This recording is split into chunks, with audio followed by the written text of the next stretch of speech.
Minimum এটা 6 মাস running থাকবে। Passport release 50,000, রিজয়েন্ট 1.5 lakh, আর হচ্ছে পরীক্ষা আইপির বিষয় বলতে পারেন। আইপি আসসালামু আলাইকুম প্রিয় ভাইরা, আপনারা দেখলাম আন্দোলনরত শিক্ষার্থীদের বা প্রশিক্ষণ প্রাপ্তিদের একাংশ তারা কয়েকটি দাবি নিয়ে আন্দোলন করতেছে সেন্টারগুলোতে। তাদের 6টি দাবি দেখলাম আমি। 6টি দাবি আমি মনে করি যৌক্তিক দাবি।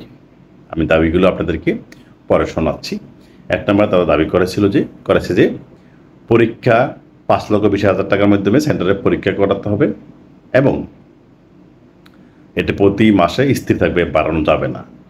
2 নম্বর দাবিটা হলো যে পাসপোর্ট রিলিজ সম্পূর্ণ ফ্রি করতে হবে। কেউ যদি সেন্টারের মাধ্যমে আইপি করে তাহলে 2 লক্ষ টাকার মধ্যে আইপি করতে হবে। 3 নম্বর হলো যে আমাদের কোঠা আমাদের দিতে হবে, সেন্টারে কোঠা সেন্টারে দিতে হবে, কোথাও বিক্রি করা যাবে না। 4 নম্বর হলো যে পরীক্ষায় কেউ অকৃতকার্য হলে, স্কিল পরীক্ষা কেউ ফেল করলে তাকে 1 লক্ষ টাকার মধ্যে রিজয়েনিং করাতে হবে। 5 নম্বর হলো যে আন্দোলনের কারণে সেপ্টেম্বর মাসে কোনো ছাত্র ফেল করলে এর দায়ভার কর্তৃপক্ষকে নিতে হবে। 6 নম্বরে আগস্ট মাসের প্রোগ্রেসিভ সেন্টারের পরীক্ষা যে 19 জন দেবে বাতিল হয়েছিল তাদের সেপ্টেম্বর মাসে পরীক্ষা করাতে হবে। এই সেন্টারগুলো অনিয়ম সিন্ডিকেট ভেঙে দেওয়ার জন্য ছাত্রদের এই দাবিটা আমি মনে করি যৌক্তিক।